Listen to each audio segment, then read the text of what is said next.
Hi MTV Cribs, come on into my house. This is it. This is where I live. This is the kitchen.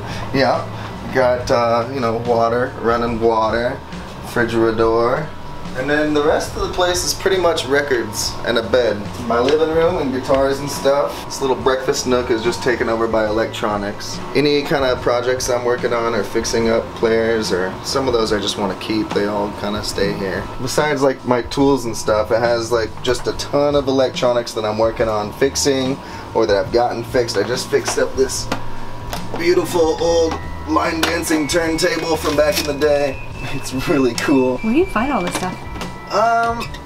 People are selling stuff all the time. You know, a lot of people don't really see a lot of value in it, so it's easy to find. Just a lot of the time it's not completely functional, so you have to maybe find two of them and then combine the parts to make one that works or something. So that's that room. It's mostly just projects and stuff. My record cleaning machines and stuff are all in there. And then in my office over here, a ton of just backup inventory and stuff that I'm kind of working on. These records all need to be cleaned with my machines. These are actually all laser discs, mostly horror movies. I like laser discs a lot. A bunch of 45s I need to go through.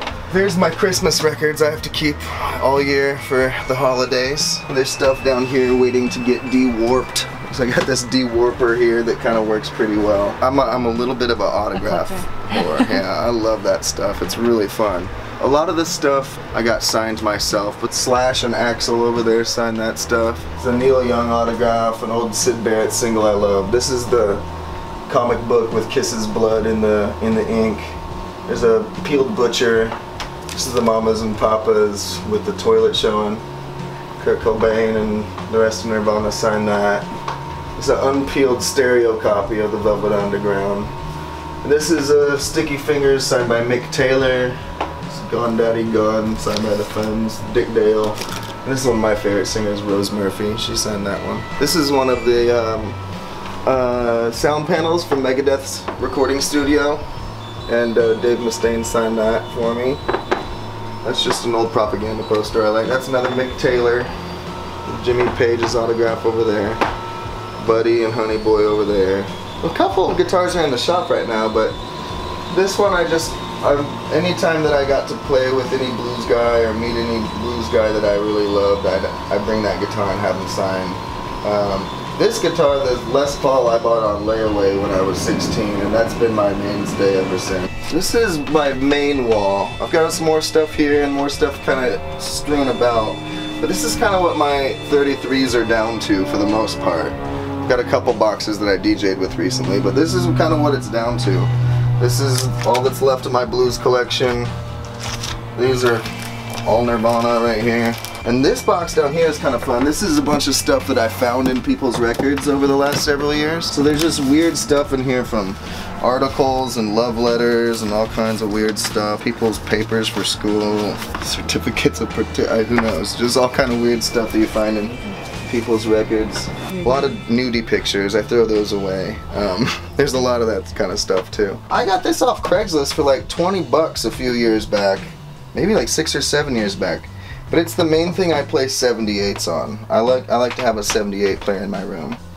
It does the Stack-O-Matic too for the 45s, which is always fun. I really love those. Pop it on, and it'll play a little playlist for you.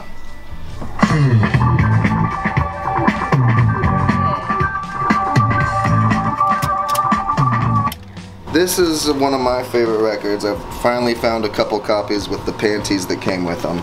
I love School's Out, Alice Cooper, and it came with these little pair of panties on every record. Most of those are gone. This is Shel Silverstein, Freaking at the Freakers Ball. I love this record. It's super fun, super funky. This is Blind Joe Hill. This is one of the best ignorant finds I had. I had no idea what it was, but I got it in an auction with a bunch of stuff, and I just pulled it out, and it turns out it's one of the best, coolest blues records I've ever heard. I had no idea what it's worth, and I put an alarm up on eBay because I wanted an extra copy just in case. When one finally came up after like 4 or 5 years, and I bid like 50 bucks, like nobody's gonna outdo that, that'll be fine. And it sold for like 400, 500 bucks or something. So I'm only gonna have one. One is fine. I don't need 2 copies of that. Blossom Dearie is my favorite singer of all time. I love her. She's got the cutest, sweetest voice. This isn't as cute or sweet at all, but this is a band called Coven, and this is Witchcraft Destroys Minds and Reaps Souls. And it is probably one of the earliest like straight evil music records. Supposedly the band came up with this. This was their thing. This is a year before Black Sabbath, but the guitar player's name is Oz Osbourne, and the first song is called Black Sabbath. Sounds like a really dark satanic Jefferson Airplane, and then side 2 is mostly just a satanic mass. And it's really, I don't ever really listen to the mass because it's creepy as hell, but the songs are awesome and also pretty evil. I had seen a copy of it at a record show, and I knew it was kind of weird and creepy.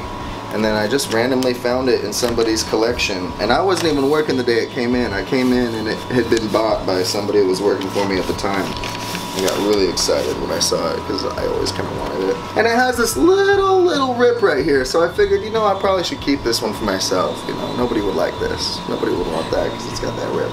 So that was the tour of the records at my place. There's a heck of a lot more stuff over at the shop. Follow me over there. Did this start out like your personal collection? I did sell a lot of my personal collection when it first started out. My personal collection has been whittled down so far.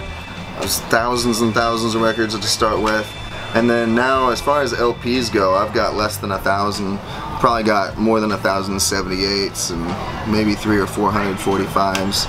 And that's it. I only keep stuff that's super important to me or sentimental or something that somebody gave me as a gift. And other than that, the stuff comes in and it comes out, and I get to listen to the stuff all the time, so I don't feel like I need to have every Stones record all the time anymore. I want them all, but I don't feel like I have to have them anymore. My collection kind of varies, and I get to have a little temporary collection here all the time that I can listen to, so there's always fun records that I want to keep, but in the interest of keeping the shop going to year 6, I don't keep them. Hi, Chris. Yeah, grab something. Is this your employee of the month? Every month. All the months. Pardon me? Yeah. So the newest thing I think that I'm excited about is Cassandra. I rebuilt this machine over about 6 months. It was just really fun. This machine looked totally different. We gave her hair and an outfit and had somebody paint all this stuff by hand all over her. Every download comes with a custom card that me and Chris made goofy little fortunes for that all comes with local artist downloads. So we're trying to kind of continue what we've been doing with our record label and just kind of trying to help support and expose some local bands that we really respect and appreciate. Going pretty well. It's weird enough that it kind of fits in and having a record shop in a trailer.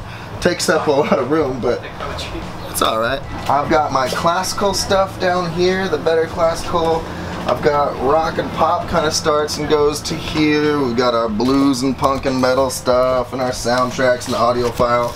Our jazz singers, soul funk, local artists, kraut, reggae, some soul compilations. This is our weird, odd, and obscure section where everything's just kind of strange and out there. This one is a little bit odd. There's some strange stuff in here. We got some spoken word stuff too. And then outside's where all of the discount. Oh, over here we got our hip hop and electronic. There's some gospel stuff in the back here. So on this stuff out here, besides the new arrivals, it's all $1 to $3. And then we've got 2,000 cassette tapes that kind of go out through this whole thing and wrap all the way around here. So even all the way down to blank tapes. Tour doesn't take very long. That's my record store. Thanks for stopping by.